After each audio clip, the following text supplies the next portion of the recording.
Hello, everyone, and welcome to this first session of our new series, Recovering the Sacred. I'm James B. Barbieri, Program Coordinator here at the Power Center, and I will be your host for the next few weeks. As a host, I'm here to help you throughout the call, so any issues, please let me know in the chat. Before I begin, let me just very briefly go through a few guidelines for these Zoom calls. First, if you can please mute yourself to secure good quality audio and avoid any background noise, but we would also invite you to turn on the cameras because it's always nice to see familiar new faces during these calls. The chat will be open throughout the call, so if you have any thoughts you would like to share with the group or share any material you think everyone would be interested in, please do use it. And finally, this session is recorded for archival purposes, and for you all, you should receive the link to the recording in a few days. So today we have the honor to be joined by Dr. Iain McGilchrist, who will talk to us about recovering the soul. Iain is a Quondam Fellow of All Souls College in Oxford, an Associate Fellow of the Green Templeton College in Oxford. He is a Fellow of the Royal College of Psychiatrists and a Fellow of the Royal Society of Arts. He is also an author of a number of books, including his bestseller, The Master and His Emissary, The Divided Brain, and The Making of the Western World, and his latest book, The Matter with Things, Our Brain, Our Delusions, and the Unmaking of the World. Before that, let us hear a few words from the chair of this event and advisor here at the Power Center, John Pickering. Hi, John. Hello, everybody. Thanks, James. Welcome to Parry, as it were. It's great to see so many people here, and also to see so many people I know. Hi to everyone I know. Thanks for coming. These talks have come about because of something Maureen said when she was talking about how she and David created the Parry Center. She reflected that Parry has done very well by science, but somehow the sacred seems to slip through the cracks. Well, in the West particularly, the last 5 centuries or so has seen science assume or has had thrust upon it many of the cultural roles that used to be played by religion. And it can't really do them. It's not that sort of thing.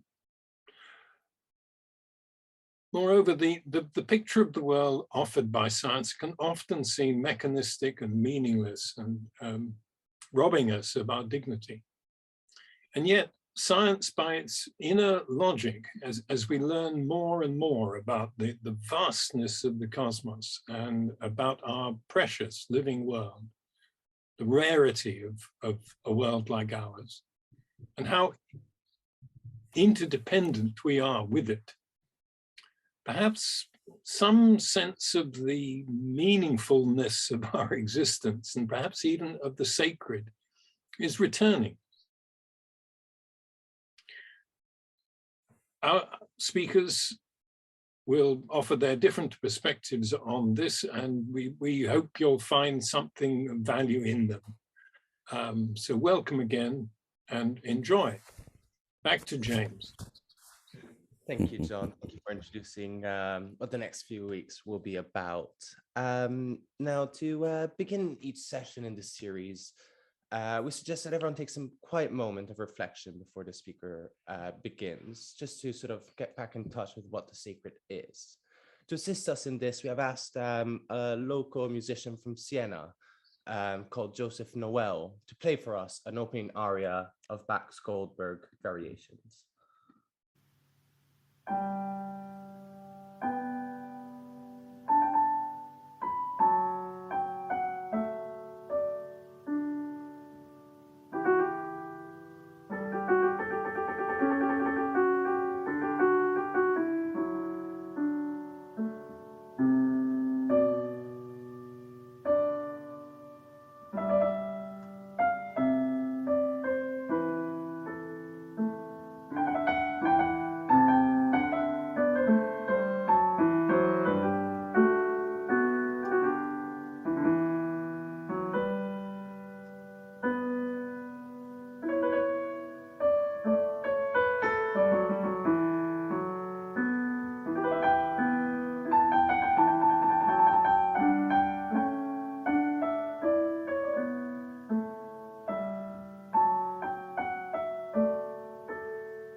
Well, thank you very much for inviting me to the Pari Centre again, and I very much enjoyed my visit to Pari this year. I've been asked to, very pleased to have been asked to open this series on the sacred and recovering the sacred, and my talk is called Recovering the Sacred, Recovering the Soul. So, what is the sacred? According to Lao Tse, he who knows does not tell, and he who tells does not know. So that was a short talk. Any questions? I will carry on, regardless. The power of unknowing and not doing is celebrated in Chinese philosophy, but also in the Western tradition. In E.G. Meister Eckhart, in one passage in a sermon, he speaks of the attainment by the soul of darkness and unknowing, and he imagines a bystander asking him, but what is this darkness and unknowing, and what is its name? To this he replies, I can only call it a loving and open receptiveness, which, however, in no way lacks being. It is a receptive potential by means of which all is accomplished.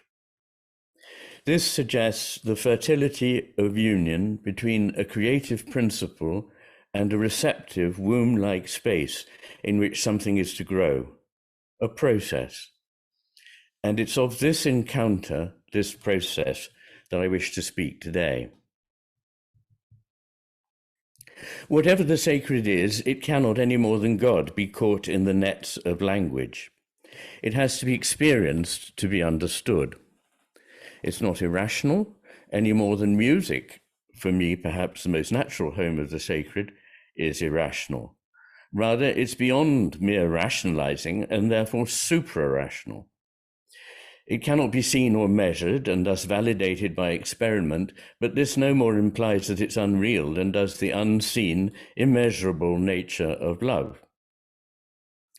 Niels Bohr said, the fact that spiritual traditions through the ages have spoken in images, parables, and paradoxes means simply that there are no other ways of grasping the reality to which they refer.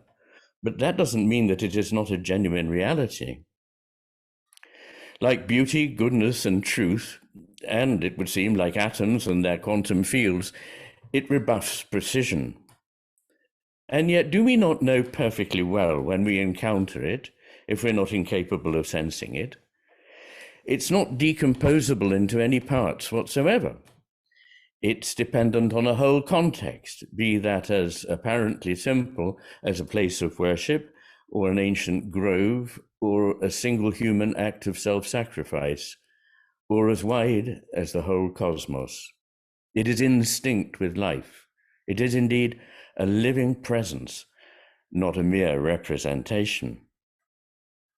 To those of you who know hemispheric theory, you will see that this suggests that there will be sheer incomprehension by the left hemisphere, for which it simply does not compute. But the extent to which the phenomenon is right hemisphere dependent goes further. Let's have a look. What does a sense of the sacred entail? It requires being open to something other, something not already familiar, not part of the self-consistent system in which one operates. It must not ignore, or simply not see, whatever does not fit the prevailing paradigm. The right hemisphere is better at accepting uncertainty and can see that there are limits to knowledge. It is flexible and open to the existence of the new and the hitherto unfamiliar. It is prepared to go beyond if something calls. The sacred relies on indirect and metaphorical expression. Metaphor meaning, literally, something that carries you across, not direct and literal expression, and on rituals, which are embodied metaphors. Of the two ancient paths to truth, we here need mythos, not logos. It requires acceptance of ambiguity, since both of what on the surface appear to be contradictory aspects might form a dipole and both be true. In other words, there must be openness to what we call paradox. One such dipole is that spirit and body are not opposed, but discernibly different aspects of the same being. We need to enter into an I-thou, not just an I-it relationship with whatever it is. The sacred requires sustaining emotional depth, but not mere abandonment to emotion, a disciplined depth. In epistemological terms, it requires knowing in the sense of kennen more than wissen, in the sense of connaître more than savoir. For it, we must value what I call active receptivity, as well as not doing, not speaking, and not knowing. It involves sustaining attention and stilling the inner voice, as in prayer and meditation. And in ethical terms, it places a value on empathy, on the consensual rather than individualistic self, and on vulnerability. All of this implies, as I'm sure you will know, the necessity of a right hemisphere understanding.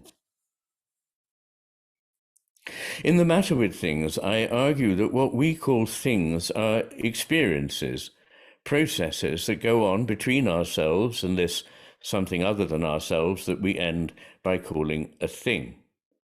In other words, a new integrated reality stems from our encounter, one in which both parties to that encounter are now subsumed.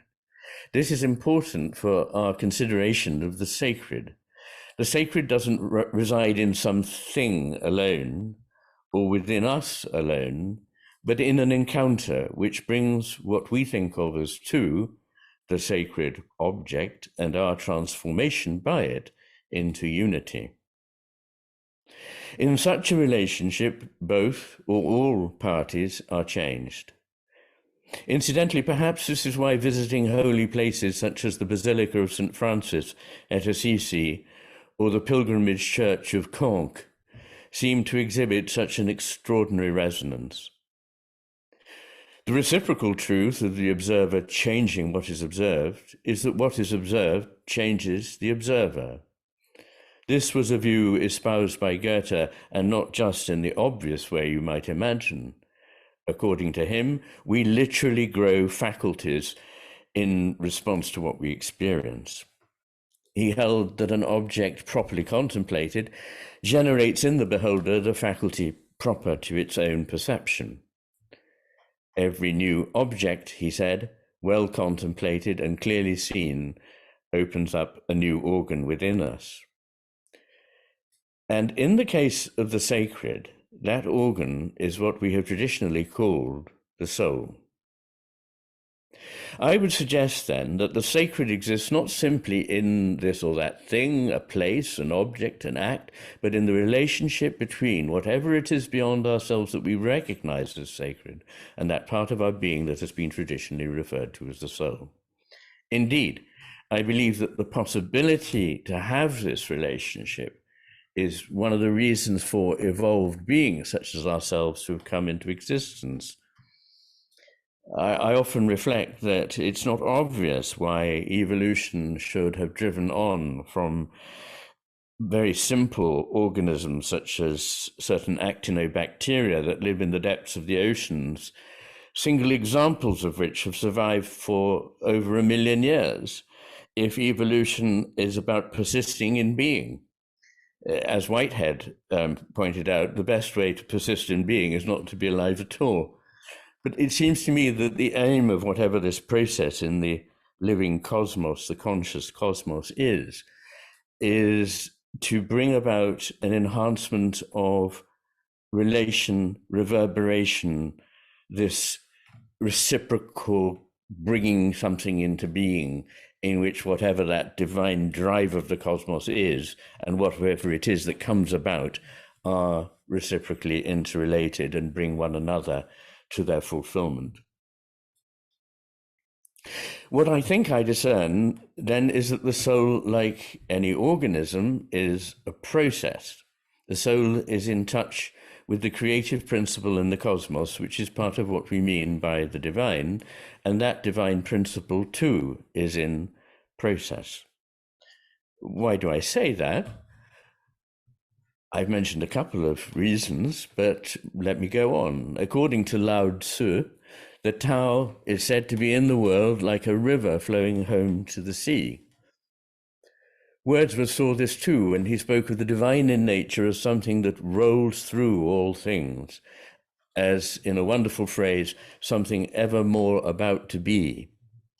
In Tintern Abbey, he wrote of a presence that disturbs me with the joy of elevated thoughts, a sense sublime of something far more deeply interfused, whose dwelling is the light of setting suns, and the round ocean, and the living air, and the blue sky, and in the mind of man. A motion and a spirit that impels all thinking things, all objects of all sort, and rolls through all things. Of course, Wordsworth was not really a philosopher so much as a poet, but this seems to me not far from the core perceptions of a number of religions, particularly Buddhism. And not just in Wordsworth we see this, but in, for example, the philosopher and mystic Jacob Boehme, there's an expression of a constant longing and its fulfillment in a something that is evermore coming into being. Both Meister Eckhart and Mechthild of Magdeburg speak of God as flow. Mechthild spoke about the flowing light, the flowing fire of God's love, which never stands still and always flows effortlessly and without ceasing in so sweet a flood. Those are her words. For Meister Eckhart, being, which emanates from the loving God, must flow because, like love, it constitutes a continual movement toward the other. Moreover, being is a continual becoming. According to Eckhart, God, in his incarnate form as Christ, streams forth from the Father's heart endlessly into the God-loving soul. He is being born anew unceasingly, he says. And this same birth today in the God-loving soul delights God more than his creation of the heavens and earth. Eckhart is said to have said, "We are all meant to be mothers of God, for God is always needing to be born." According to him, then, God also depends on us for his becoming. Indeed, elsewhere, Eckhart, who rather liked to shock us out of our complacency, put it like this: God loves the soul so deeply that were anyone to take away from God the divine love of the soul, that person would kill God. Coming forward to the last century, we find Whitehead writing that the world and God bring each other into existence and that therefore we play a part in whatever is. But there are, to my mind, pointers even within the core texts of Judaism and Christianity, the Old and New Testaments. For example, in that important moment when God appears to Moses in the burning bush, he is usually said in translation to pronounce, "I am that I am." But in fact, the most natural translation of the Hebrew, "Ehyeh asher ehyeh," is, "I will be what I will be." In other words, a becoming that is perhaps not even known to that God. Why I say perhaps not known comes through the story of the creation in Genesis, where after each day of creation, God saw that it was good. In other words, he didn't already know that it was good. It wasn't just the boring unfolding of something, a present he'd wrapped earlier. It was the bringing into being of something that was foundationally new. And some of you may know that, in fact, on the second day, he doesn't say that he saw that it was good, but the second day is the one day on which he didn't create. He divided the heaven from the earth, the sea from the dry land, etc. And then coming forward to the New Testament, the famous phrase translated as "the Word was made flesh" is translated from the Latin Vulgate, where verbum caro factum est. And that is, as the philosopher John Lucas pointed out, is an accident of Latin grammar, that it seems to be a completed act. In the original Greek, it is ho logos sarx egeneto. In other words, the word became flesh. It wasn't just made in a single fiat flesh. And of course, that's picked up in the phrase begotten, not made. Why I've emphasized the processual nature of the divine, the sacred, and the soul is because it immediately places our capacity for responsiveness to the sacred nature of what we behold, the growing of our soul, at the center of the story of our life. Keats called this world a vale of soul-making. What an extraordinary man he was. So wise before his time. His letters contain the most extraordinary wisdom that you would think he'd have to have lived 76 years, not 26 years to write. But in any case, in this wonderful phrase, he calls the world a vale of soul-making. The soul is a faculty, like intelligence or eyesight, but much more than and more important than either. And our sense of the sacred is both driven by and in turn drives the actively receptive attention paid by the soul. The soul is capable of nourishment and enrichment, or of being stunted and withering away. James Hillman said, the soul is less an object of knowledge than it is a way of knowing the object, a way of knowing knowledge itself. That's an interesting and very rich pronouncement that suggests that the soul is not something we can come to see in the field of our knowledge or vision, but something that actually modulates the way in which we come to know anything at all. I suggest, therefore, that we need first to attend to our souls if we are to recover the sacred. So, what then is the soul? Well, in a left hemisphere dominated culture, the soul will simply cease to make sense. Do we have a soul? A journalist dared to ask the philosopher Dan Dennett. We do, he replied. It's made of lots of tiny robots. Such is the product of this great man's knowledge. So let's not be too downhearted by our unknowing.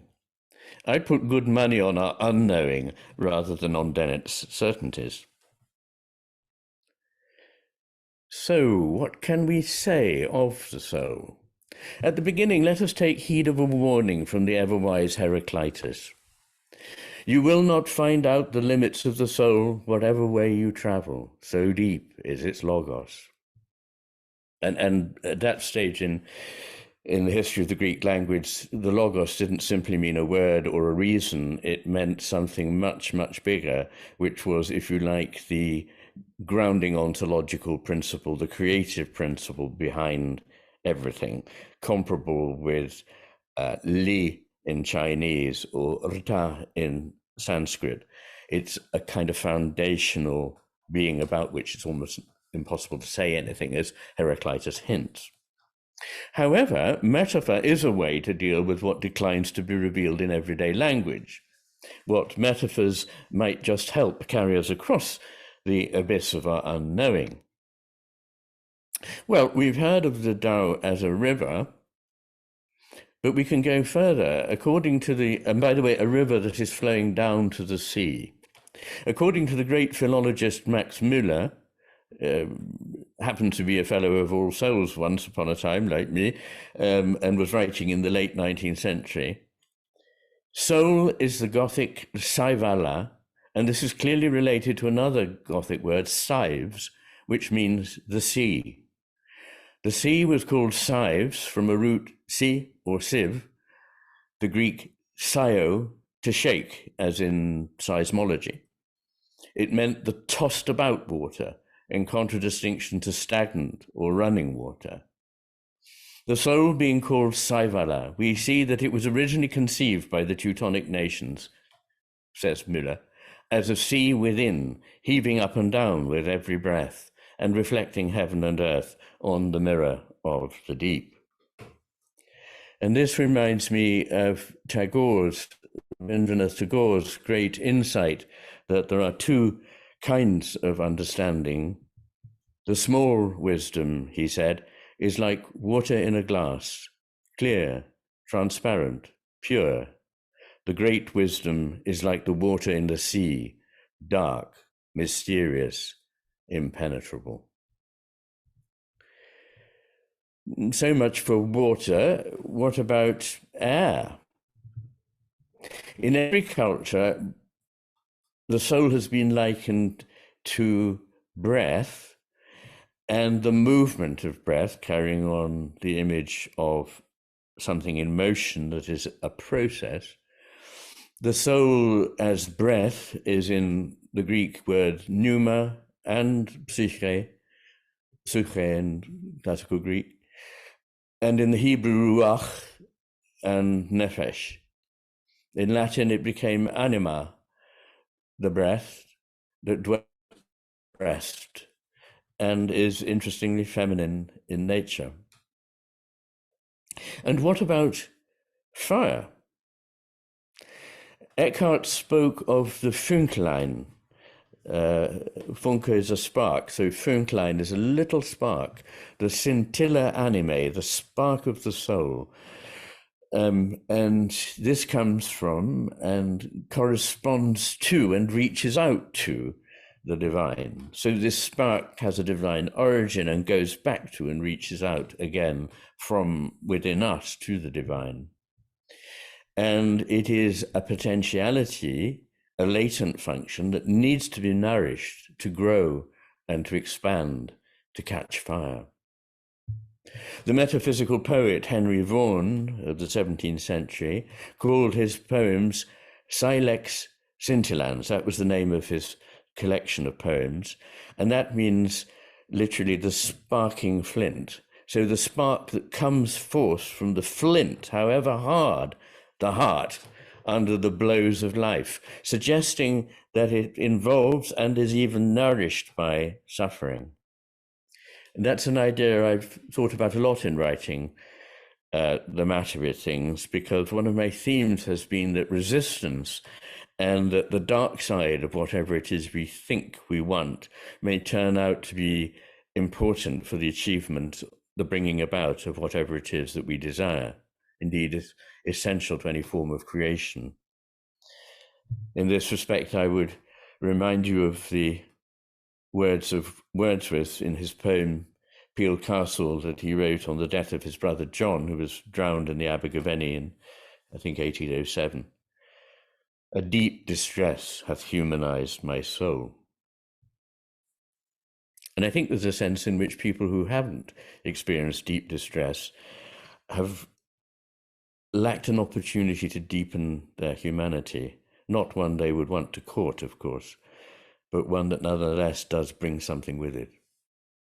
And then we have Plato in the 7th letter, writing, philosophy does not admit of exposition like other branches of knowledge, but after much converse about the matter itself and a life lived together, suddenly a light, as it were, is kindled in one soul by a flame that leaps to it from another, and thereafter sustains itself. Again, in the ancient world, eyes are thought of as windows of the soul. Indeed, we think of them as windows of the soul even now, and a lot of the conceits, as they were called, the clever metaphors in 17th century poetry play on this idea of the eyes as the windows of the soul. And in both the ancient world and in the Renaissance, there was a sense of something coming out of the eye, not just going into the eye. So in other words, a reverberation, an encounter in the genuine sense, a reciprocal encounter. Homer describes the beams penetrating as the sun, which come from the eye of the eagle. Of the human eye, Empedocles wrote that when it had been created, the primeval fire hid itself in the round pupil, protected by delicate membranes from the waters that flowed around it. And Plato, again in the Timaeus, for once seems almost to anticipate the phenomenologist when he writes that a smooth, dense stream of gentle light from the purest fire within us merges with the light from what it sees, so that one body is formed between ourselves and the object of our vision, conveying the motions of what is seen into every part of our own body and soul. But such is the complexity of almost any philosopher that you can find in Descartes the most moving expressions of the soul and the body being one and of them being entirely distinct. And of course, from Plato comes the divorce between soul and body, which was carried over into Christianity and persisted in doing its regrettable work for a couple of thousand years. I suggest that the problem here with the soul and body as an antinomy is the fruitless switching between the two parts of a false dichotomy, body and soul. I refer to a concept I call semi-transparency. Thus, we see the infinite not by turning away from the finite, but by looking into it more deeply. A looking into in which the finite is not just a means to the ends of infinitude. Hence I say semi-transparency, because the finite is precious in its own right and worthy of the eye's delay as it passes through. We see the general not by turning away from the particular, but by looking intently at it, so as to see into it, whereby the value of the particular is not in any way negated, but taken up, aufgehoben, as Hegel would have said, into something greater beyond. Similarly, I suggest we find the soul not by turning away from the body, but by embracing it in a way that spiritualizes the body. And we find the sacred not by turning away from the world, but by embracing it in a move that sanctifies matter. The soul is both in and transcends the body, as a poem is in and yet transcends mere language, a melody in yet transcends mere sound, a painting in yet transcends the merely frescoed wall. These are ideas that would have been very close to the heart of Goethe. They were often expressed by him. And I think here of Goethe's wonderful words, Natur hat weder Kern noch Schale, alles ist sie mit einem Male. Nature has neither kernel nor shell, she is everything at once. And apparently Wittgenstein was so taken with this expression of the transcendence of dualism that he considered using it as an epigraph to his philosophical investigations. And it was Wittgenstein who said, the human body is the best picture of the human soul. Anyway, to get closer to what we mean by the soul is to contrast it possibly with any viable alternative. We might get a handle on it if we see what it isn't. Apophatically, can it be substituted by another word, say mind or heart or feelings or conscience, even imagination? The first thing to say is that unlike any of these, it places the person in the widest possible context, a context outside the confines of immediate time and space.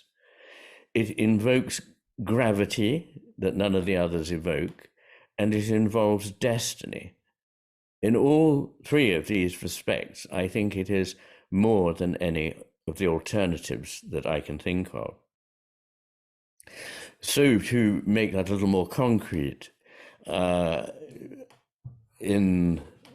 one of the most amazing and dramatic moments in the whole of Elizabethan tragedy, and therefore one of the most amazing moments in the whole of literature, Othello says he's contemplating the fact that he believes, he's been led to believe that Desdemona has been unfaithful to him, and he's contemplating stifling her to death. And he begins, "It is the cause. It is the cause, my soul. Let me not name it to you, ye chaste stars. It is the cause." Now, I suggest to you that he couldn't have said, it is the cause, it is the cause.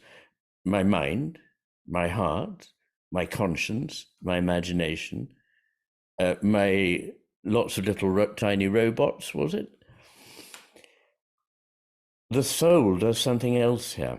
And then again, in Wordsworth, until, again from Tinton Abbey, until the breath of this corporeal frame, and even the motion of our human blood almost suspended, we are laid asleep in body and become a living soul, a living heart, a living conscience, a living consciousness. None of these. A living soul is the only thing that will do here. And then there are W. Henley's defiant words, beloved of Nelson Mandela, in his poem Invictus. The last lines are, I am the master of my fate. I am the captain of my soul. Well, Dennett is captain of his little robots, but for my money, I prefer Nelson Mandela's vision. It also may involve feelings and emotions, but clearly goes beyond. So, for example, in the Psalms, why art thou so cast down, O my soul, and why art thou so disquieted within me?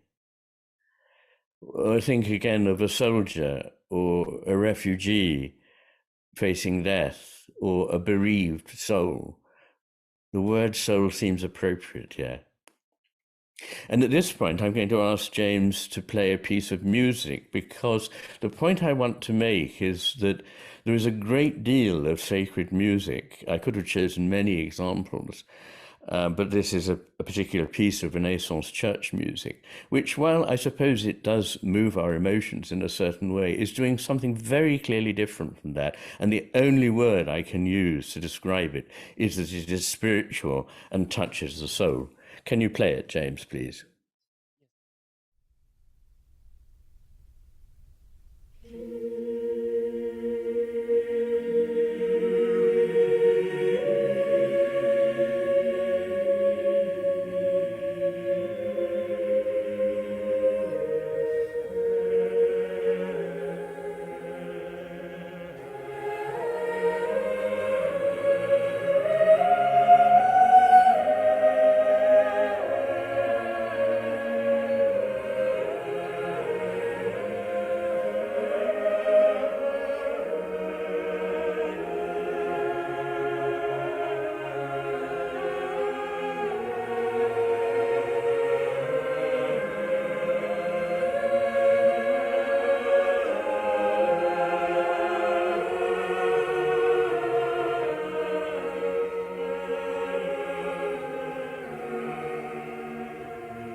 Thank you for that very much. It seems almost a shame to speak after it, but there we are. That was the Kyrie Leroy or Leroy by John Taverner. There's a modern John Taverner, but the one with an R in the middle is the ancient John Taverner. And that's available on, you can find it on YouTube if you want to go to it afterwards. Okay, I'm just having a bit of a moment here when I try and... Okay, that's interesting. Ah, there we are.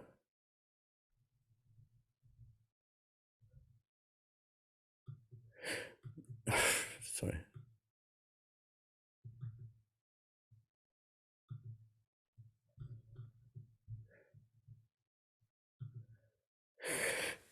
Okay, so I hope you see what I mean about there being a realm evoked in that music throughout, which is, of course, very moving. And it is, of course, a setting of the Kyrie, Lord have mercy. But it does seem to me to almost prove that there is another dimension than the emotional or the intellectual that can only be called the spiritual, and that piece of music touches it. Of course, the soul can't also be reduced to something even more. It cannot be reduced to something intellectual or cognitive. So Evangelos Christou, who was a pupil of both Wittgenstein and I think Jung, and died at the age of 34, in a book he wrote called Logos of the Soul, which was recovered and printed after his death. He writes, a person who has spent his life in a cell may have enriched and deepened his soul, and this wouldn't mean, moreover, that he spent his time accumulating fantasies or writing learned treatises. The philosopher C.S. Peirce, in a delightfully entitled collection called Detached Ideas on Vitally Important Topics, published in 1898, he says, it is the instincts, the sentiments that make the substance of the soul. Cognition is only its surface, its locus of contact with what is external to it. Nor, of course, can the soul be equated with our moral sense alone. And there's a very good passage in a play by Iris Murdoch called Above the Gods, in which she says, in a way, goodness and truth, or one of her characters says, in a way, goodness and truth seem to come out of the depths of the soul. And when we really know something, we feel we've always known it. Yet also, it's terribly distant, farther than any star. We're sort of stretched out. It's like beyond the world, not in the clouds or in heaven, but a light that shows the world, this world, as it really is. Here are a couple of evocative ideas. The connected but stretched out nature of our relationship with the sacred, imaging to me the words longing and belonging, which both come from an Anglo-Saxon word langian, in other words, to stretch, so that when we feel we belong somewhere or we long for something, there is a kind of attachment of us to that place, that we feel the distance because we are attached, and because we're attached, we feel the distance. And it also evokes the idea, I mean, the passage of Iris Murdoch evokes the idea of authenticity in the soul, shows the world as it really is, she says. Well, the other thing that does that, of course, is imagination.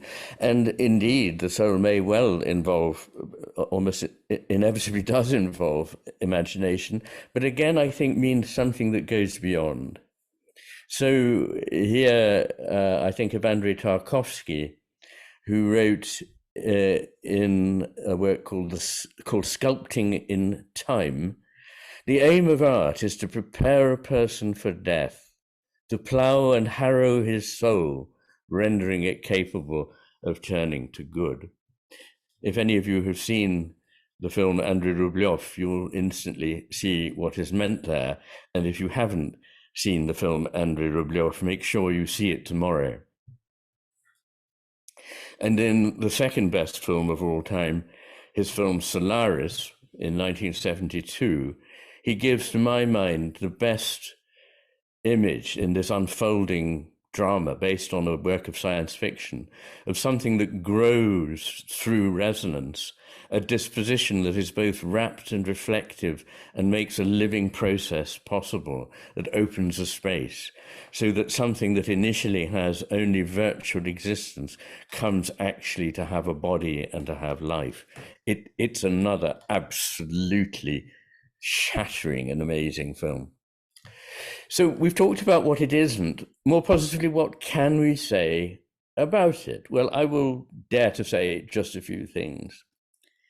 I think the soul is that in us which responds to the unknown other with love and gratitude.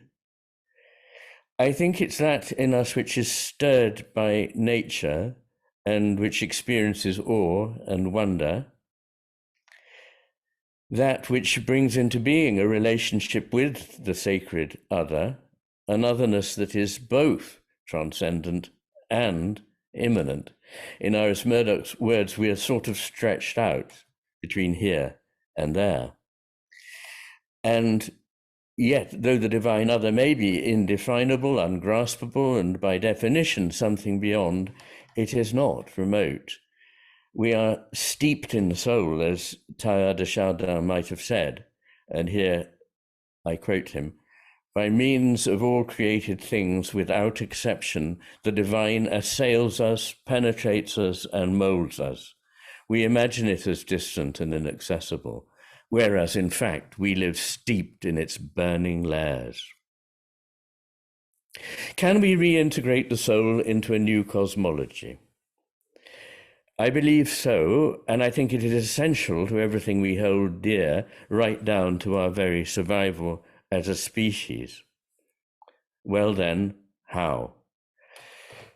At the beginning of part 3 of The Matter with Things, I refer to the Onondaga legend of a creator god whose task was, for the sake of the whole universe, to bring into being the earth and all its creatures. His name, in the Onondaga language, means he grasps the sky with both hands. And in the legend, he represents the power to remember one's higher identity in the midst of action in the world. He has, however, a twin brother called Flint, who declares, "I'm not thinking about the place from where I came. It's sufficient that my mind is satisfied in having arrived at this place. This place will become exceedingly delightful and amusing to the mind. I trust in the thing which my father gave me, a flint arrow by which I have speech. This I will use perhaps to defend myself, so that I will not think of that other place." However much we were once like the mindful brother in this story, I think we have become more and more like the mindless one. And according to the legend, that is a calamity. I cannot, unfortunately, now unfold the whole story here because of its length, which I describe as one of the most remarkable intuitions of the structure of mind and its influence on human destiny ever brought forth from the depth of the human imagination. It parallels in so many ways the story of the rivalry between the two hemispheres. Part of the story, though, is that the more foolish brother can be redeemed by being taken under the tutelage of the wiser brother. What we need to do is to begin strengthening the mode of understanding the wisdom of the right hemisphere in all the ways that it's currently under threat from a culture mesmerized by the power-hungry left hemisphere. Flint with his arrow. We need to start looking more broadly, more deeply, taking charge of our destiny, becoming captains of our own souls. When things lack depth, we say they lack soul. Whatever is deep and broad, and by the way, the right hemisphere sees depth and breadth where the left hemisphere doesn't. Whatever is deep and broad, the ocean and the mountains, for example, is sublime. And the sublime seems to me to speak not just of heart or mind, but of the soul. Looking deeper, seeing the bigger picture, all helps nurture the soul. And yes, meditation, prayer, religious rituals all help to reconnect us with what I would call the soul, and I hope I've persuaded you that we cannot dispense with this term. We can find it also in the experience of love, including erotic love, which for many may now be the readiest way to become aware of their having a soul at all. We may mistake the nature of what we seek. The spiritual is often to be found in places where we're not looking for it. And to make it more complex, it will not be at the focal point of our attention, since it is itself the ground of the kind of attention that reveals it.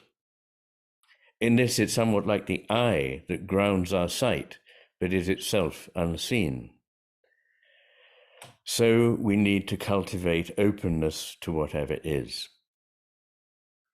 In one of his letters and papers from prison, written while Dietrich Bonhoeffer was interned by the Nazis before being starved, tortured, stripped, and hanged by the Nazis, he wrote, "God requires that we should love him eternally with our whole hearts, yet not so as to compromise or diminish our earthly affection, but as a kind of cantus firmus to which the other melodies of life provide the counterpoint. Where the ground base is firm and clear, there is nothing to stop the counterpoint from being developed to the utmost of its limits. Only a polyphony of this kind can give life a wholeness and assure us that nothing can go wrong so long as the cantus firmus is kept going. Put your faith in the cantus firmus."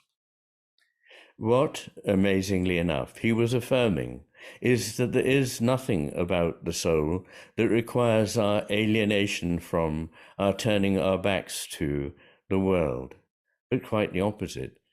His musical metaphor of the cantus firmus, the single melodic line around which all the other lines in polyphony may move, enriching rather than diminishing it, is for me a very powerful expression of why the soul is not the enemy of the body, but its very lifeblood, if one might put it that way. Finally, what can we say about the soul and bodily death? As I've argued, the soul is both in and transcends the body, as a poem is in and yet transcends mere language, a melody in yet transcends mere sound, a painting in yet transcends the merely frescoed wall. I believe it's the business of the cosmos to bring it into being ever greater individuation, to precipitate out its uniqueness from the whole without in any way jeopardizing, but rather enriching the integrity, the complexity, and the beauty of that whole. If that is the case, our unfurling or unfolding, our rendering of the implicate momentarily explicate before it is re-embraced, as David Bohm believed, into the now greater whole, is the purpose of our being or becoming at all. Intriguingly, this pattern was exactly prefigured by a figure that, as far as I know, Bohm never referred to, the 15th century polymath, theologian, scientist, mathematician, and cardinal Nicholas of Cusa, or Cusanus as he's often called. He tried to explain his understanding of the relationship between God and his creation through a metaphor of unfolding what was folded in, or implicate, from inside outwards. Explicatio, he called it, from ex in Latin out and plicare to fold. And then enfolding from outside inwards, a third stage, which he called complicatio, from Latin cum, with, to fold with, in other words, to embrace. According to this formulation, while all beings are an unfolding of God in time and space, they are at the same time enfolded in the undifferentiated oneness of God, their divine source. I believe this, like Bohm's more famous account of physics, is consonant with the right to left to right progress of our phenomenological world coming into being through the bipartite brain.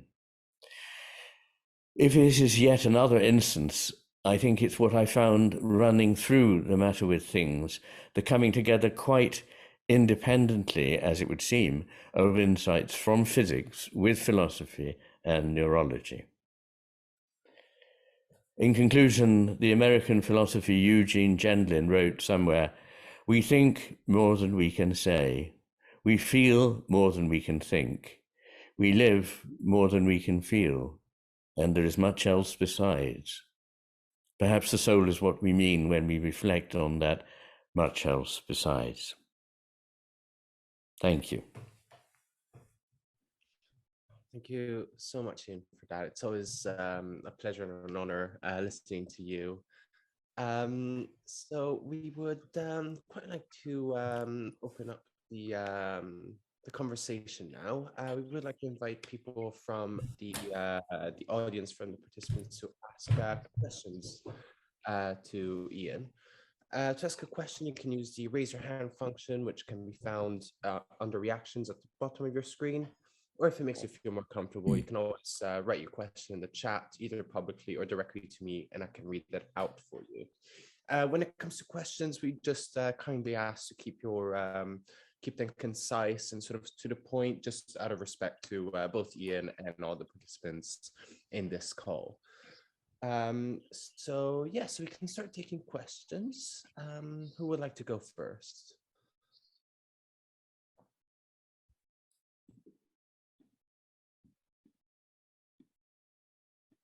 Gary. Okay. Hello, Iain. What a magnificent Hello. talk. Hello, Gary. Good to see you again. Good to see you too. I want to ask a question about probably one of the, besides the final chapter, one of the other most, I think, magnificent and meaningful chapters in the book, which is the chapter on time and temporality.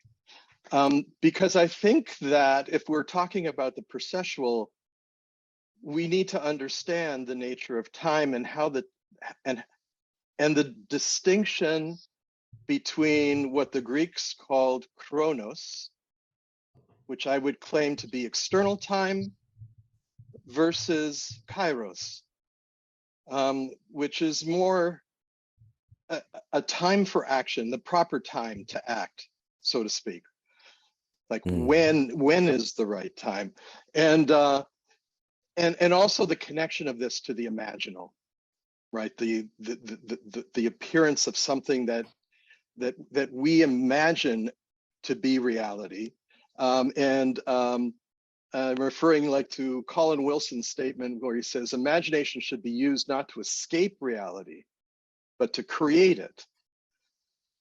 To recognize the possible and the emergence of the possible into the actual.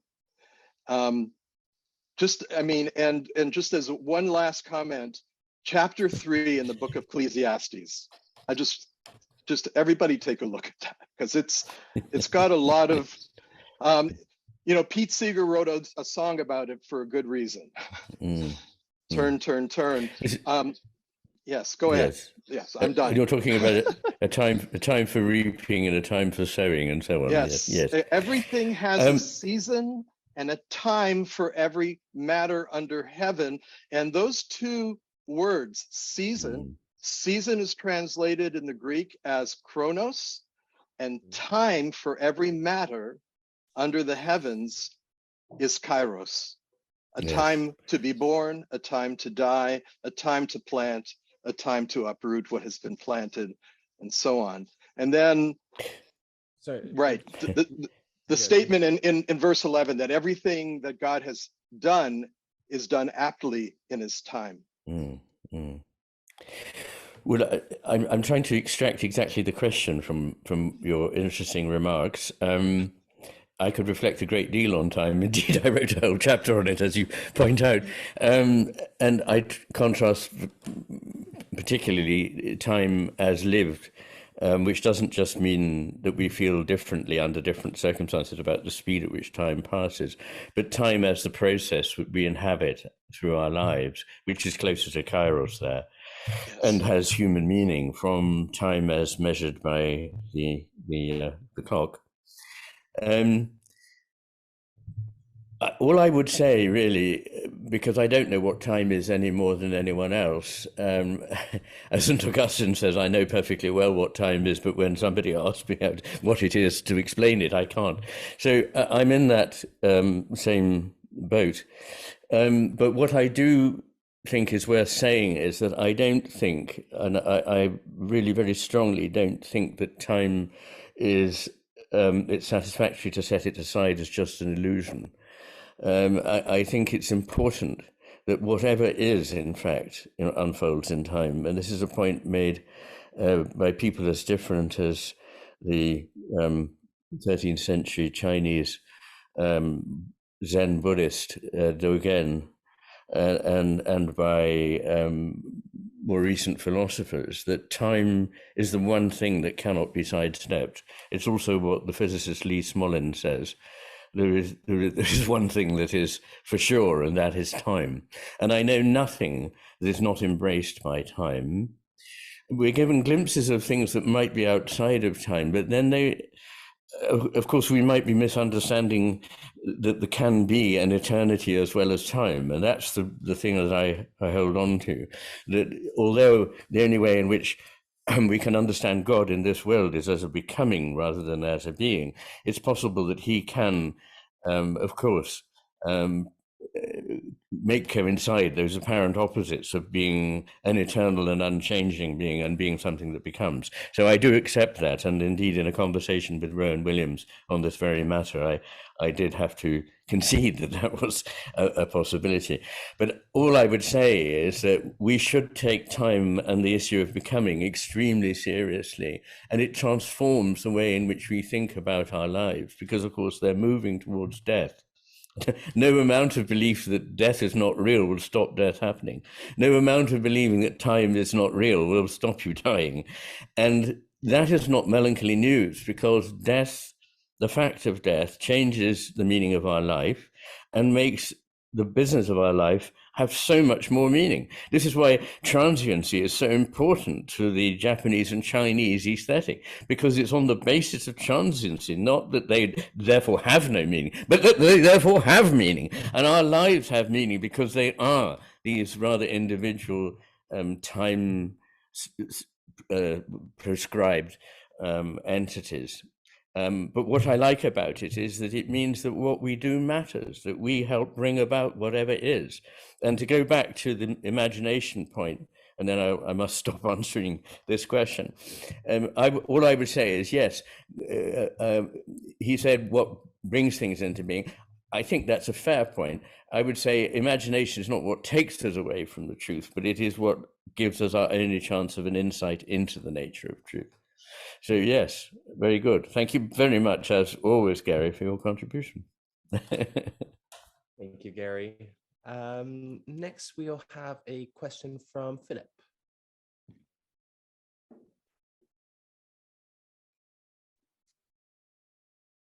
Hello, Ian. From Hello. Sussex, England here. Yes, I wonder if you'd have anything to say about the self or yourself in relation to your soul. That's it. That's a very nice question, very quick one. I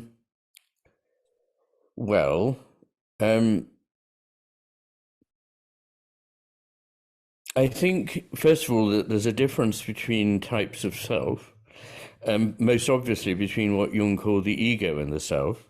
The ego being a somewhat atomistic entity, which we need in early life in order to make clear to ourselves that we are distinct, that we have viability on our own, that we're not actually subsumed into the mother or the family or whatever it is.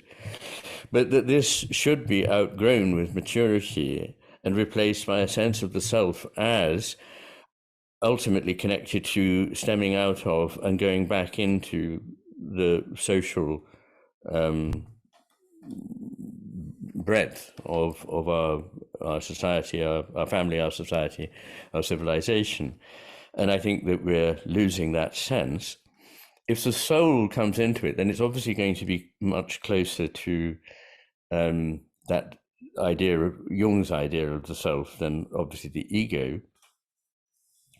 And I don't think that even the most holy person can do away with a self. And perhaps what we could say about them is that their self has become so close to an expression of their soul that they have achieved something that very few of us manage to achieve, which is to have achieved the best expression of themselves that they can be.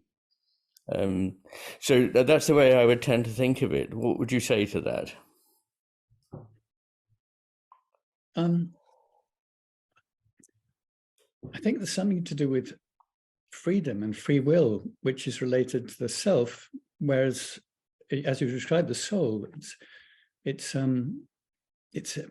between a kind of inner capacity of our awareness and the world at large, but our own freedom, my freedom, I would relate more to myself.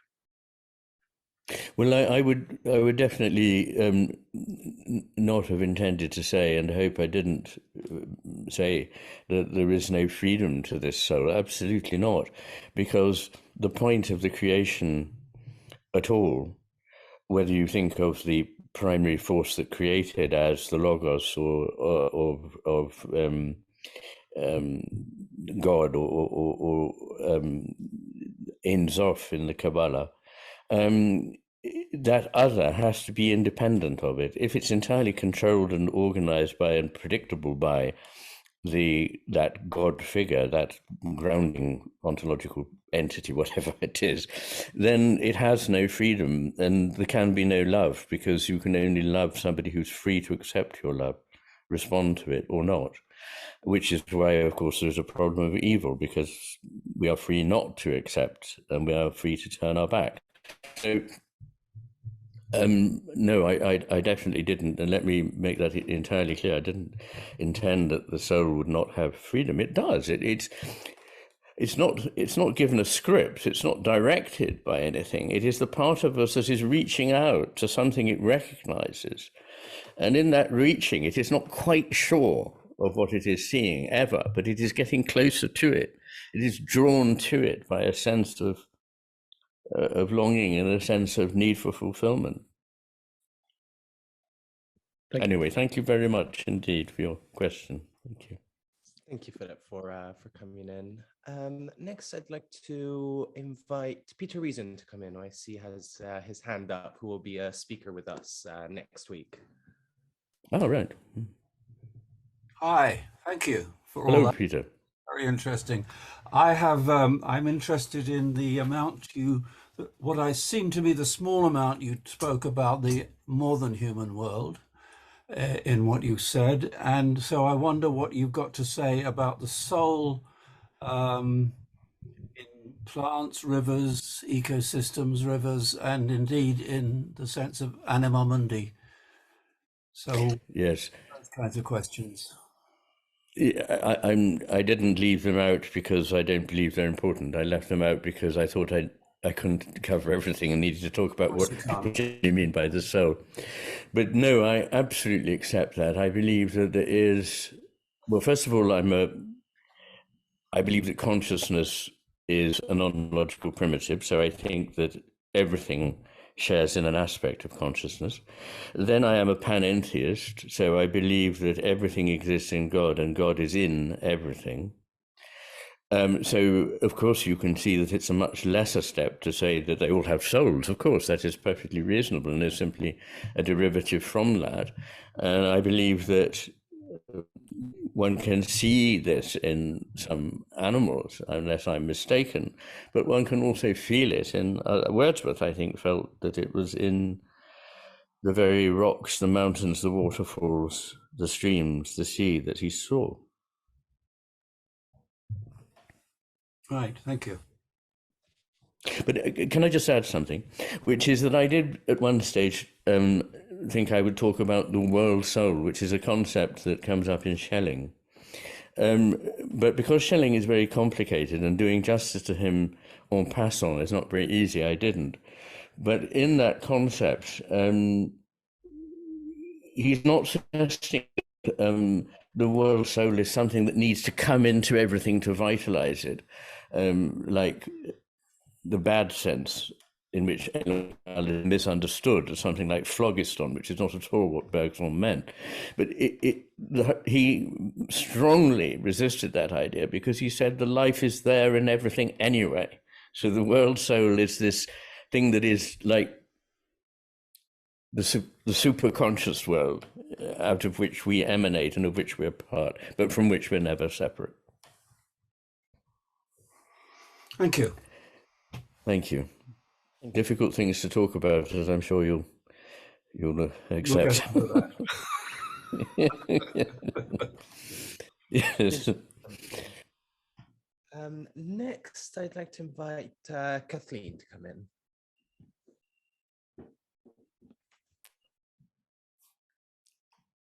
Hi there. Hello, Kathy.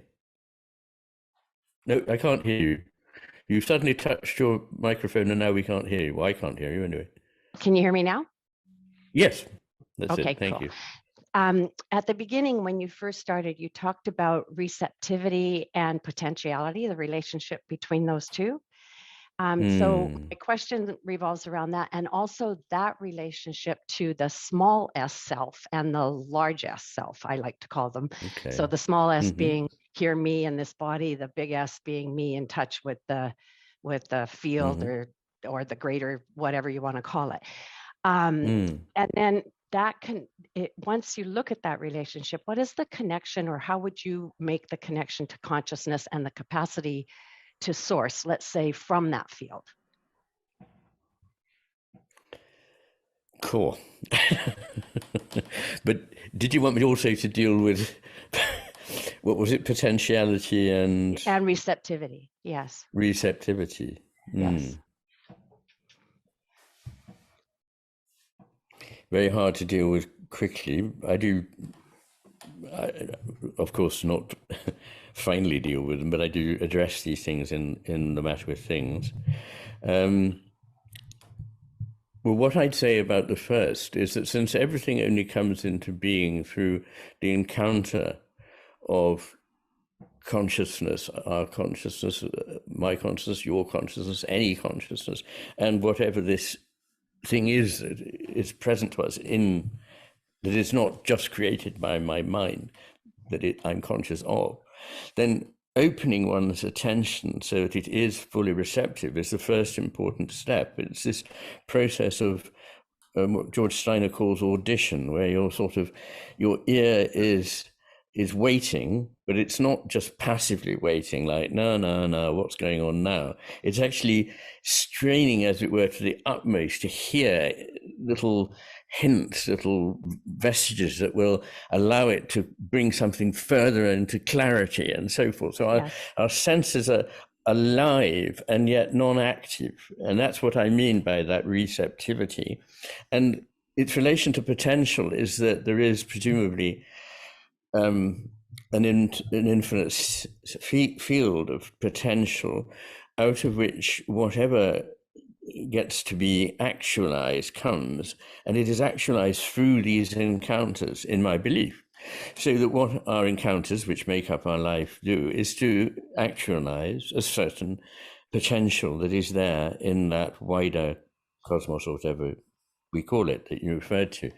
Now, what is the second part, if I remember, was the relationship between the connection to consciousness, and I would call what you're talking about availability, and our availability for sourcing that very thing that we want to, that gets brought into the world, if you will, that emerges. Well, I don't think we're ever cut off from this field of consciousness. I think it's part of what it means to be. And we are, in fact, part of it. We're part of it that can, for a while, look at it. And, the act of creation, it's a point I make early in the book, and a number of people have said it, is also self-creation. So whatever the cosmos is doing as it's creating, it's also finding out what it has in it to be.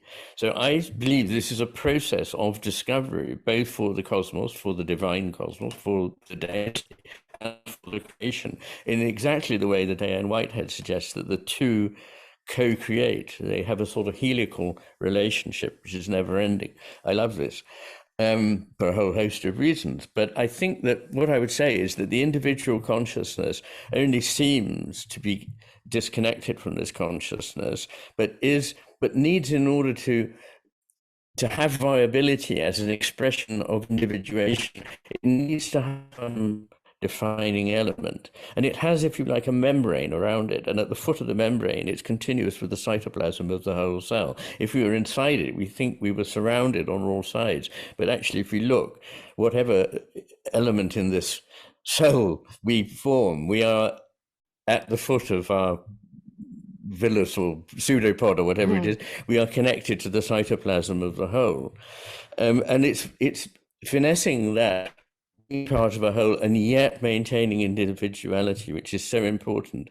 And the whole of part 3 of my book is about holding these opposites, or what we think of as opposites, without one collapsing into the other.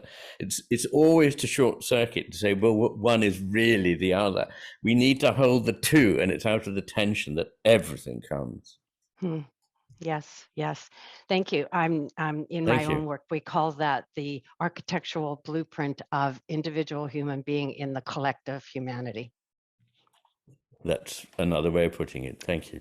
Yeah. Thank you. Thank you. You're Kathleen for your contribution.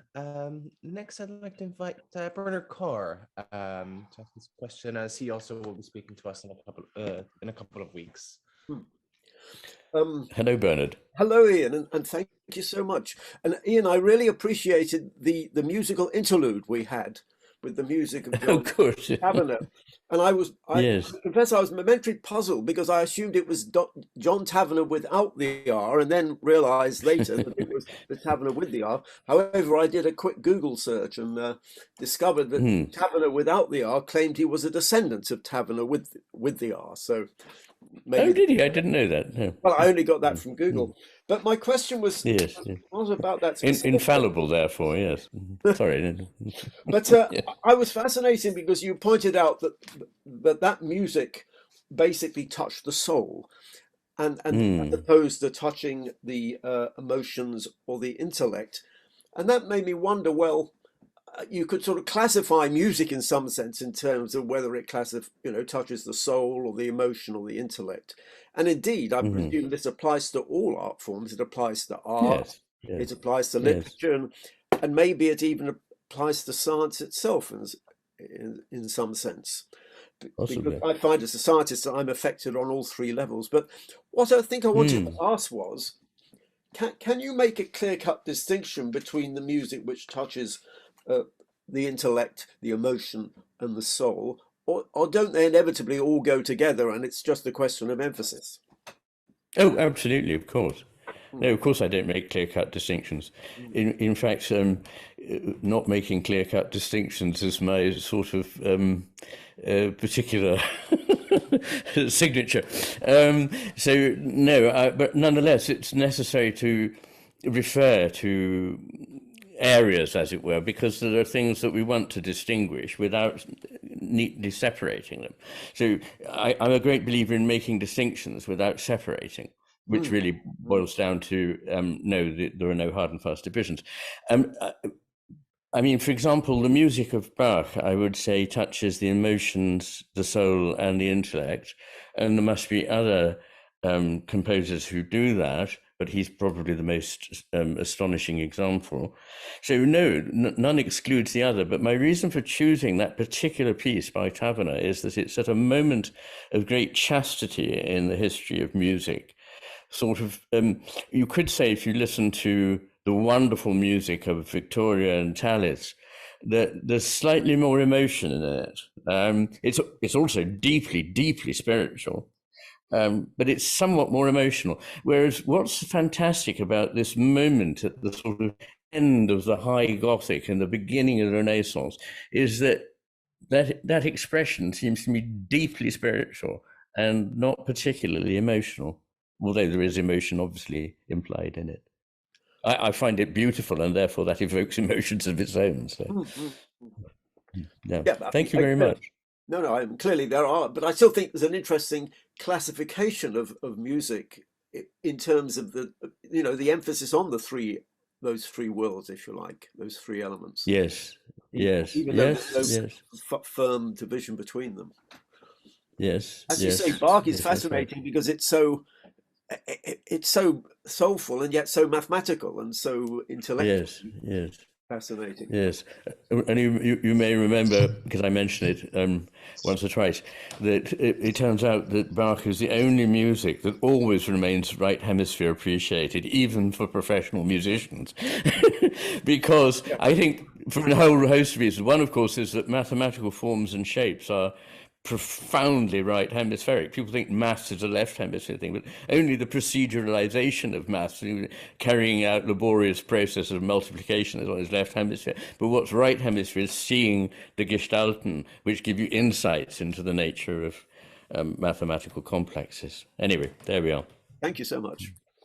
Yeah, thank you. Thank you for coming in. Next, let's go to Jason.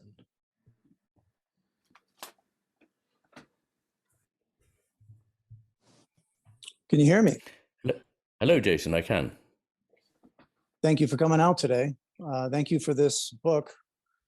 It's been about a year. I wanted to thank you for introducing me to Owen Barfield and mention that his birthday is on the day of publication, this Wednesday. My question my question is somewhat related to what Kathleen was talking about cultivating receptivity. I wanted to get your take on maybe a couple patterns that I've noticed that I believe are part of something of a spirit of the age, that may be some of that becoming and co-creating, manifesting itself in something that I recognize as some interesting things embedded in the language we use to describe our experience. So I want your take on some patterns, and then I want to ask you if there's ways in which, if I'm onto anything and I'm understanding you correctly, there's something we could do to maybe open up the right hemisphere. And I'm curious about what you've come across in your neuroscience research. So we're kind of coming towards hopefully the end of COVID, in which we're dealing with our ruach and our pneuma being problematic. And so we're covering up our pneuma and our spirit. And we also have a kind of a cultural climate change amidst things getting hot in here, literally. We are experiencing something of a tainted spirit in the communication that's cultivated somehow through social media, which is anti-social media. And so we have a bad ruach and pneuma blowing through that wasteland of social media. And we also have, on the positive side, a kind of what your friend Mark Vernon has referred to as a re-enchantment with maybe Christianity and things spiritual and dealing with the soul. We have a fascination in pop culture with modern mythology in the form of superheroes and comic book films, which may be kind of puerile and immature, but also maybe a symptom of the spirit of the age or the pneuma of the age. And one more pattern, it's in John 20:22, when Christ breathes out the Pentecostal spirit.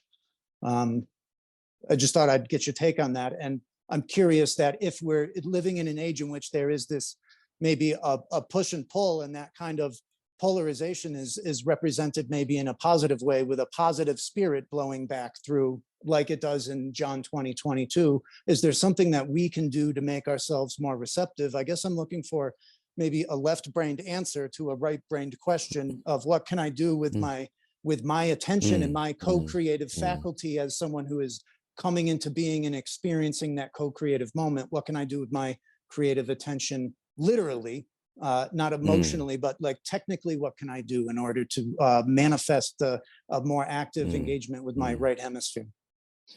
Thank you.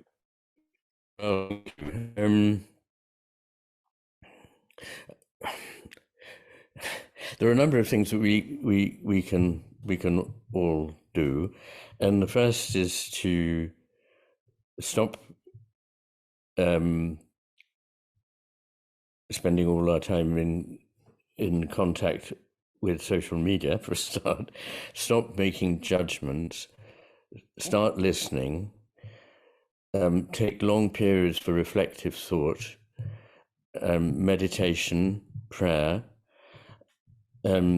listening to music, reading poetry, revisiting the old myths.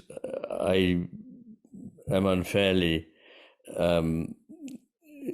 somewhat against these comic book stories of heroes, though I don't know them, and I may therefore be making a terrible mistake, but I can't believe they're quite as rich as some of the existing myths, which I'm shocked to hear are being now rewritten by various political pressure groups so as to fit with whatever preconceptions they have. That would be an act of the most astonishing vandalism, because these have come out of thousands of years of collective wisdom. Anyway, these are the sort of things I think that we can do, but most of all to watch out for where we're being invited to move into a world of the left hemisphere's making. I mean, loads of people write to me after having read either of these books, The Matter with Things or The Master in His Hemisphere, saying that once I see this, my eyes are opened. I see all sorts of things going on around me that I hadn't been able to locate or to see what was happening. Now I can. So I think it's being aware of it as much as anything. I mean, I was asked to go and give the opening address at the World Summit of AI in Amsterdam, what must be about 2 or 3 weeks ago now. And I thought, what a very strange thing to do, because I'm not a great expert on AI, and I'm not temperamentally terribly much inclined to like it. But of course, as soon as I began to see it through the mindset of the hemispheres, it became much more vivid what was going on. And I'm afraid I probably, well, I was going to say I wouldn't make many friends, but in fact I did, rather surprisingly, make quite a lot of friends there by illuminating again what's going on in these processes so that one can see this. I mean, it's being aware of it and stopping doing the bad things. There's plenty of good in technology if we're able to have the wisdom to know how to use it. Unfortunately, I don't think that we're getting wiser. But anyway, thank you. I'm not sure quite how to answer your question, really, but I've just thrown out some thoughts, some ideas about how one can begin. Thank you, Iain, very much. Okay, thank you. Thank you, Jason, for your contribution. Next, I'd like to invite Patricia. Yes, thank you so much. I really enjoyed your description of the sacred as a becoming and a process and a relationship, which in my word use would be experience, co-creation of an experience. Yes. But my concern is about death, and always has been. So that loss of individuality as loss of experience. So death is a loss, a grief, something to grieve over. I don't see it any different, and I wish I did. So my question is to you, how to see that differently? You see it different, yes. How do I see it? Well, two things have made me rethink my attitude to death. One was an article by Mary Midgley when she was 92, and I think she lived to be 96, in which she said, as I approach death, I have no fear of it. And not just on the very good grounds, it seems to me, that when one dies, either there'll be nothing, in which case one won't be disappointed, or there'll be something, in which case I'll be fascinated to know what it is. That's my position. But she said, as one goes on, one only has to reflect on the idea that there would never be death. Now, as soon as you begin to think of that there could, in the nature of it, never be an end to one's consciousness, that it will go on forever and ever and ever. It's like those moments as a child when one thinks, so infinity, there is no end. And as soon as you do that, a kind of horror comes over one. As Pascal mentioned about the size of the universe, exactly that. And once you've realized that that is actually something one really wouldn't welcome, I certainly wouldn't, that there could never be an end to it, whatever it was, then it's only a matter of the portion size. And I happen to think the portion size is rather good.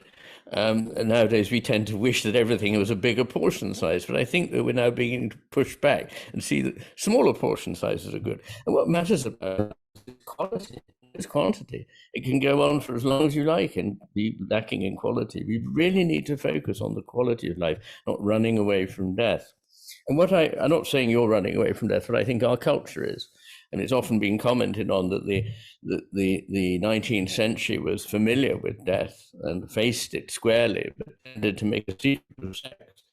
The trouble is that by making something explicit, you rob it of its power, and by making something secret, you increase its power. So in the 20th century, when we don't talk about death, we increase its power, and we talk about sex all the time and diminish its power. No, what I would say is that, and forgive me for probably repeating something I said, which is that in Oriental cultures, in China and in Japan, the very transience of things is a reason to celebrate their meaning. If they didn't have built into them that element, they wouldn't have the same urgency or the same. I mean, why would it matter really to do anything? Because everything in the end was going to happen if it goes on for infinity. Like people who say, oh, there's an infinite number of universes, and it's true in one of those. Well, if you talk like that, that's okay. But you've just robbed both science and reason of any meaning. You've pulled the floor from under them, because we've got to say that some things are truer than others, or more reasonable, or more scientifically likely than others. Yeah. So accept. I think it's accept. Well, embrace. I mean, I mean, it'll be different when of course, I've got cancer like everybody, but when my actual, death sentence comes, I hope I'll be able to meet it in the spirit. Well, I had very, very good innings, and I've had a good life, and it's a gift now, and when it stops, it stops. That's all I can say. Thank you. Thank you. Thank you, Patricia. We'll go to Leila now. Thank you, and hello, everyone. Thank you for this wonderful talk. And it is a continuation to your other talks, and where I asked you a question about paradoxes. I liked very much the way you described this stretching out between here and there, the implicit and the explicit. My work is about paradoxes, meditation, and the healing that comes through it. But my question bridges between the savoir and the connaître. My experience when I was 13 and there were no drugs involved, nor drinking, I woke up one day and I had a realization that I encountered in a void on the right-hand side, the divine love, very profound, but I was in a void, what the Sufis call the darkness, or the extreme light of the darkness. And on the other side, it was about universal knowledge. It took me 50 years to start sharing this experience and reflecting on it and growing through it. So for 50 years, I thought I encountered the divine and the beauty of love, the depth of love. And maybe coming after Patricia, it's very much a timely contribution. So my question is, and when I heard you talk and reflected on your book, it is a representation between the right and the left, the profound love and imagination that comes through it, and dealing with logic. But when I reflected more about the Sufi way, how they looked at it, and they describe it as pure logic and pure love. Now, my question here is, as we walk through life and we work through the paradoxes of life, my work is through the koan, who am I, the deep sense of self. Mm-hmm. So when we work through this tension between the right and left hemisphere, and we come through moments of healing, realization, understanding, but the connaître, the experience I had when I encountered this void, there was no more tension. There were no more paradoxes. Mm. So the growth between the implicit and the explicit is maybe heading towards some kind of neutrality where there is no place for paradox, but ultimate certainty. This pure sense of existence of how it was described, coming to the big self. I would call it the small I, actually, because it's so big, it becomes so small and so humble. I don't know if you have any comments on this, or through your work or through your experience, and thank you so much. No, and thank you for telling us about your experience. I'm not sure that I'm not sure quite what you're asking, so it's hard for me to know what to say, really. But on certainty, yes, it's always possible that this is in store for us at some point.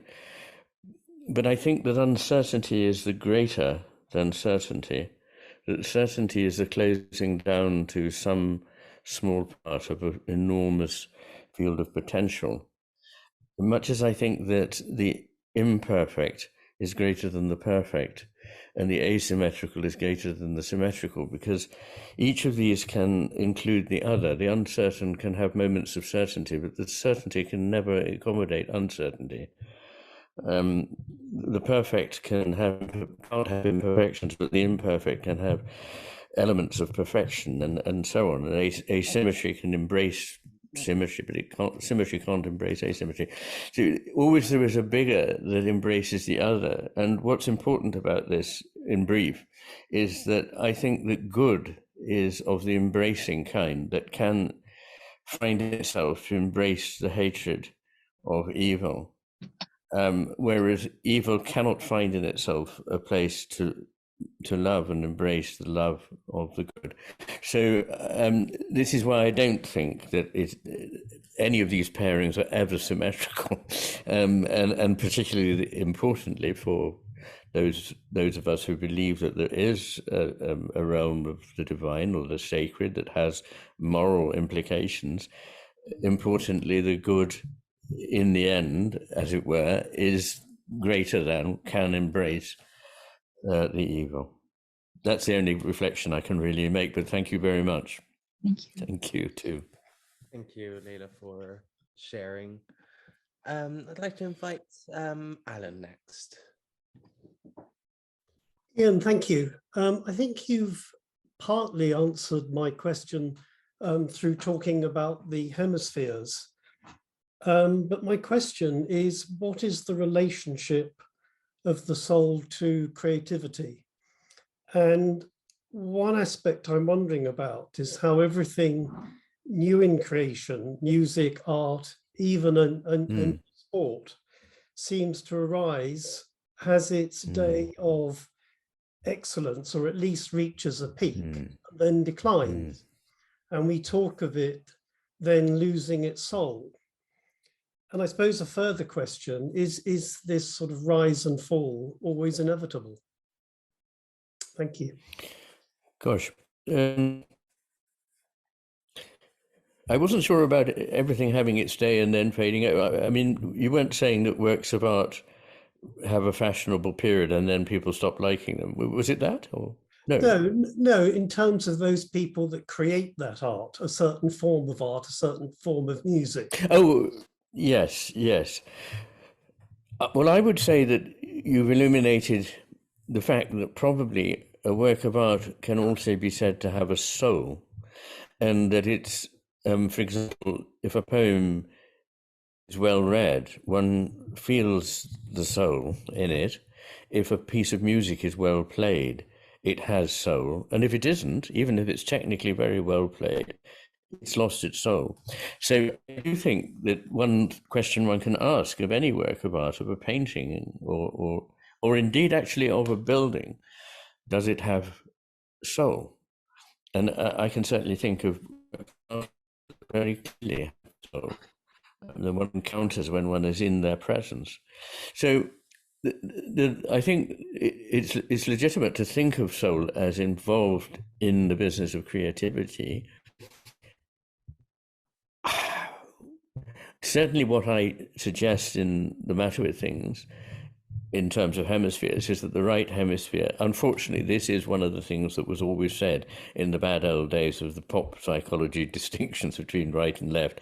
And I'm embarrassed by massive scientific research. I can't deny that the right hemisphere is far more important in creativity than left. I wish I could, but I can't. No, it clearly is far, far more important. And it's also far more in touch with whatever it is that we've been talking about tonight, the sacred and the soul. Although the left hemisphere makes its contribution to a work of art. So it's not cut and dried rule or nothing. I suppose there's another way in which the soul can be said to be creative, because it's an emanation of this ultimate creative divine force within the cosmos that brings everything into being. And so it's got to have that element of creativity in it. And perhaps its way of being creative is to reach out to whatever it is that we mean by the sacred, as the sacred reaches out to it. And it's only in the connection that can be made through this creative that things can be changed, things can be brought about in the cosmos. And what I've tried to emphasize is that, rightly thought of, our lives are important. Our responses to the sacred make a difference because we bring it into being. I mean, quite really, we don't just bring it into being for us, but we bring it into being, full stop. We bring it more into being because there is no anything beyond the dialogue between the soul and whatever that sacred is. There isn't a sort of, sorry, I'm finding this extremely difficult to express, but and it links to the remarks I made about holy and sacred places. They really are rendered more sacred and holy by the encounters that they have given rise to. And perhaps this is even true of pieces of music. I don't know. Thank you. I'm being led into an area where I'm I find it extremely difficult to articulate what I mean, but that's the nature of this particular area. Thank you. Thank you. Thank you, Adam. Always great to see you. I would like Olga, if you would like to come in. Yes. Hi. Hello. Hi. My name is Olga. I'm from Greece, and I'm in Austria currently. So thank you for the wonderful talk. It's really nice to be in a Zoom call with you. I'm like, yeah. I'm very wonderful. So I have to apologize. I'm not a native speaker, and it's next to impossible to speak about these things. So I apologize if this doesn't come out right. I wish I had your excuse. So let me start by saying that I'm a mathematician. So I used to be an engineer, and I couldn't take it. I became one for like reasons of job security, and I couldn't stand it. So I became a mathematician, and so I'll try to. I don't know if it's exactly a question, but I wanted your thoughts on something. So, like as a mathematician, you spoke of this, and thank you for your comment on math, by the way, about not being about carrying out calculations. So yeah, you spoke of this idea of not making clean distinctions and not or making distinctions, but no like fast divisions and separations. And my issue being where I am, where I'm in an analytical profession, and like it's all about, you know, classifying and separating and grasping if one applies the math into the science domains, I guess. So, and I am painfully aware of this. Like I have been very painfully aware of this, and I'm also very painfully aware of what the repercussions of taking analysis too far are in the real world, like in terms of materialism failing and the mechanical worldview failing and like everything that we can see around us. And I read in your books, this is like really very salient to me. And I think one of, I don't know many people, I know there's some people in this group, but like, you know, I am annoyed by this. Like my own soul is hurting because like I am in a profession where we're doing the grasping for the sake of grasping. Like that's not good. Like I would like my math to serve something other than just the mechanical. But on the other hand, like given that we are as a species and as a being, like it seems to me that we can't help but analyze. It seems that we can't help but sort of try to make some divisions because our material survival perhaps depends on it. And I mean, you know, maybe like, I mean, math has this clear distinction between like true and false, you know, and I've actually been thinking if there's a way to actually rethink math so that, and I'm not the only one, there's people in the past, like mathematicians who have looked into this, like whether there's a way to rethink math in a way where there's no clear, like one doesn't assume that there's a true and a false, you know, maybe there's something that can be both or whatever. And like in general, I don't know, being where I am and trying to, you know, is there a room in the analytical professions for something like a soul or for something like God or for something like this wholeness, you know, that is there, even though we try to to split it apart all the time so that we can survive in nature perhaps, but like, you know, what do we do as people in the analytical profession? Well, but Olga, mathematics is so much greater and more beautiful than the picture you've painted of it. It can be put, of course, to work in the service of analysis, and not all of that is bad. Of course, we need it in order to be able to function in many realms of life. So that is good in itself. But you know, to Pythagoras, for example, mathematics was a sign of the divine nature of the cosmos. And it was he who invented the word cosmos, which means the beautiful. And he thought it was beautiful. And when you look at when you look at mathematicians and the histories of their discoveries, very often these discoveries were made by recognizing the sheer beauty of what they were contemplating. And they very often came to a conclusion without having worked out why it was right. And it was sometimes weeks, sometimes months before they could explain why they were right. But they had an intuition that this was the case. And that intuition was often guided by beauty. So as I was saying to Bernard Carr, a lot of maths is to do with pattern recognition, seeing things dancing and changing their relationship to one another. So you see a new gestalt. And so out of that vision comes something not wholly analytical. I mean, it's very interesting that in the whole of Niels Bohr's notebooks, there isn't an equation. Right. His notebooks only contain pictures. And so there are different ways of thinking of maths, and I think it's a wonderful thing that it can be used in so many ways. When I was taught maths, I wish I'd been taught in a way that emphasized more this element of the beauty in maths and of the far reach of it and the satisfaction of these shapes that, I mean, the very fact that e to the I pi equals -1 is enough to give me hope. It's so extraordinary. Sure. E, I, and pi. Why would they come together in -1? This is the most incredibly beautiful thing in the universe. Well, one of them. There are so many candidates for that particular slot. But I mean, by the way, what you said about the intuition, like having worked with some like very, very, very intelligent people, this is like exactly right. Like they come up with something and you're like, why? It's true. Like you prove it after a few months, but like it's like, well, how? where I think that when you're doing mathematics, you're getting very close to the heart of things, as you are in theology. So, and as you are in physics at the extremes. So, you know, there you are. okay. Courage. Thank you. Coraggio. Whatever. Thank you, Olga, for Okay, coming. thank you. Iain, we've got 5 minutes left. Are you happy to take one more Yep. question, or okay, Yep. great. We'll go to Vic then for the last question.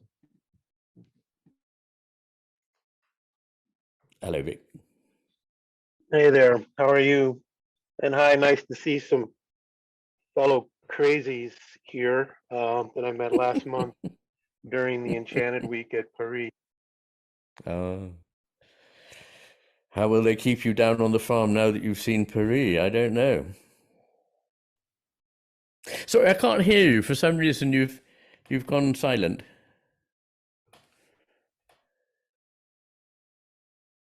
Yeah, we can't quite hear you.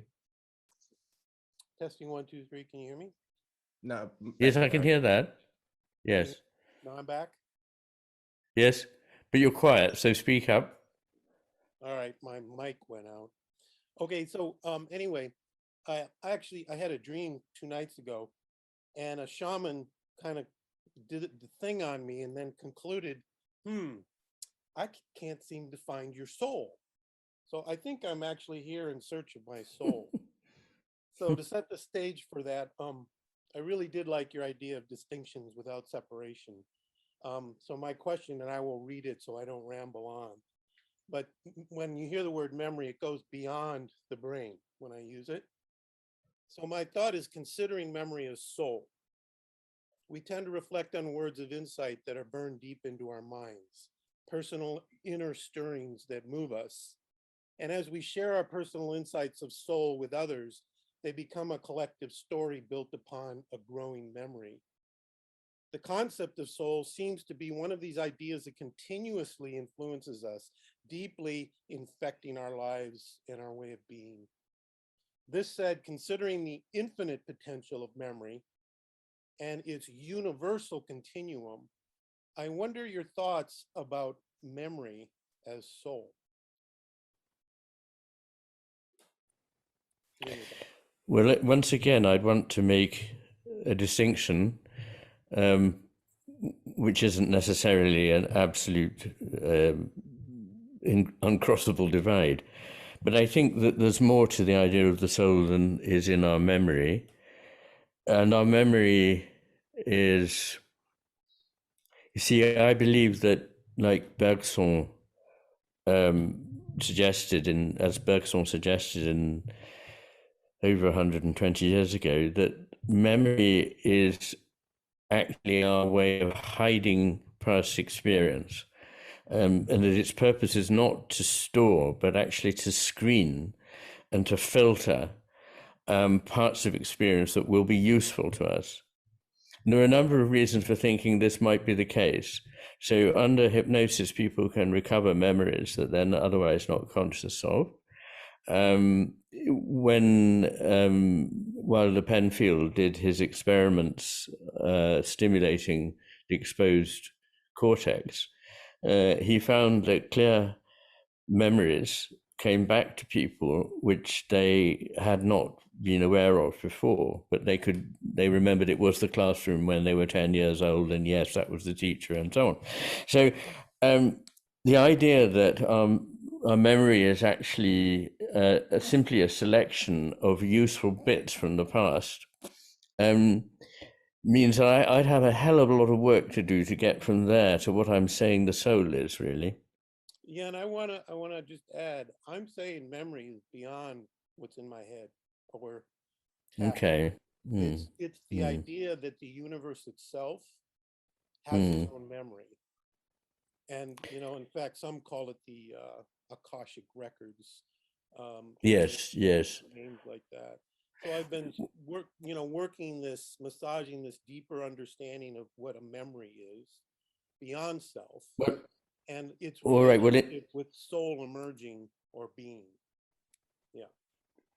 Yes, I think that that by the sounds of it, I think I understand what you're saying, would be closer to my idea of the self. So the self is bound to contain these memories, including the memories it can't remember. So I think that is certainly, of course, we could debate a long time what we actually mean by the self, and we've done a little bit of that this evening already. But thanks for raising an interesting point. I mean, gosh, there've been a lot of very interesting and very difficult questions this evening. So thank you all very much.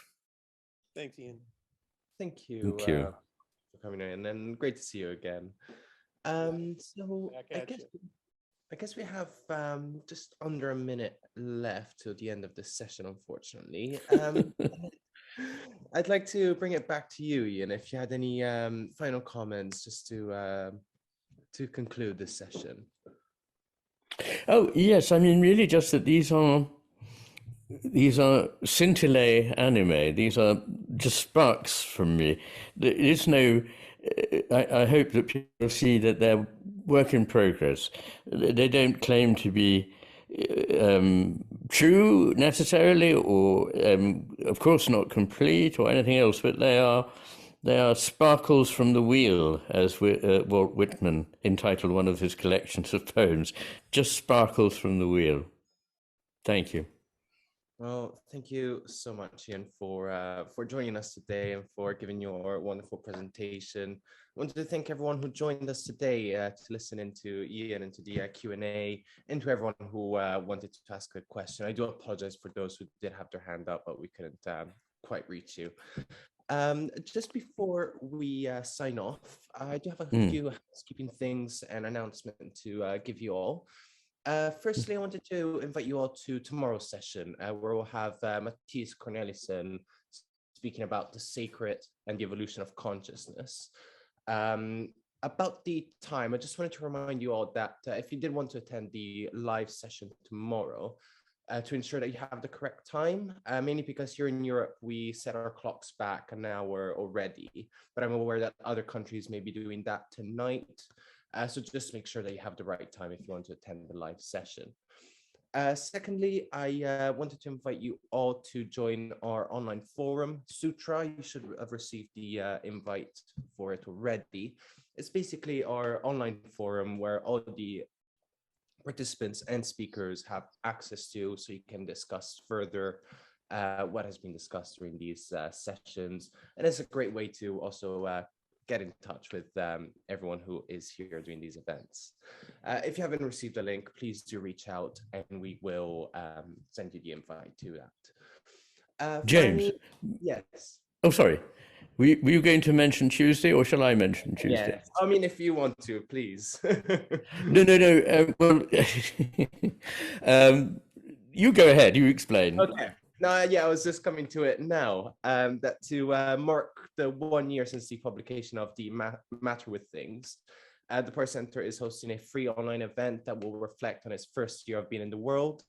This event is in collaboration with Channel McGilchrist, Perspectiva, the Scientific and Medical Network, and the Arthur Conan Doyle Center. During this session, Ian will be interviewed by the publisher of the book, Perspectiva's Jonathan Rawson, followed by a discussion with the experts.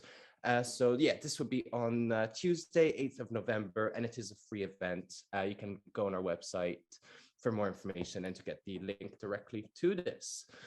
Fine, if you do have any questions before tomorrow, you can always contact us on our website or email us directly, eleanor@powercenter.com, to contact Eleanor. Until then, thank you so much, Ian, again. Thank you all of you here, and we'll see you again soon here at the Power Center.